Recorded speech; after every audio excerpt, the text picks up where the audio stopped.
አሁን ሸሪዓ በግድያ እርምጃ የሚወሰድባቸው ቅጣቶች አሉ። እሱ ምንድነው? አንድ ሰው ነፍስ ያጠፋ እንደሆነ እንደ ነፍስ እንዳጠፋው ሰው ነፍስ አጥፊው ይጠፋል አይደል? ያንን ሲገልጽ እንዴት ነው የሚለው? ወለኩም ፊል ቂሳስ ሐያቱን ያ ኡሊል አልባብ ወለኩም ፊል ቂሳስ ሐያቱን ይላል።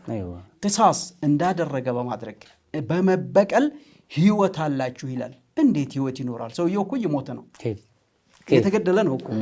ለኩም ግን ለእናንተ ሐያት አለ ማለት ነው። ኢዛ አቀምተ አልሐድ ዐለ አልጃኒ ጥፋት ያጠፋው ሰውዬ ላይ ቅጣት ከተወሰደ ሰው የሚገድል ሰው እሱም ዞሮ እንደሚገደል ካወቀ ሰውን የሚሰርቅ ሰው የሰውን ገንዘብ ሳይሰራ ሳይለፋበት ላቡን ሳያወጣበት ብድግ አድርጎ የሚወስድ ሰው እጁን መቆረጡን ካወቀ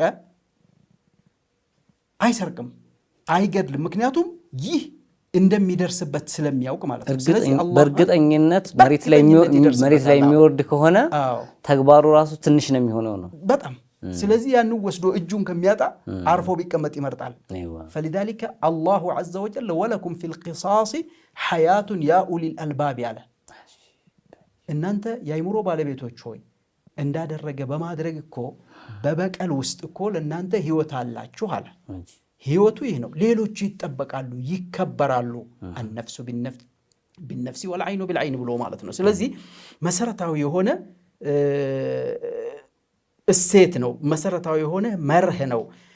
ያ ደግሞ ዓላማው ምንድነው? ተሕቂቁ الردع والإصلاح ሰዎችን መግታት መከልከልን ማረጋገጥና የማህበረሰብን ኑሮ ማስተካከል ማሳመር ማህበረሰቡን መጠበቅ አለበት። ከምንድን?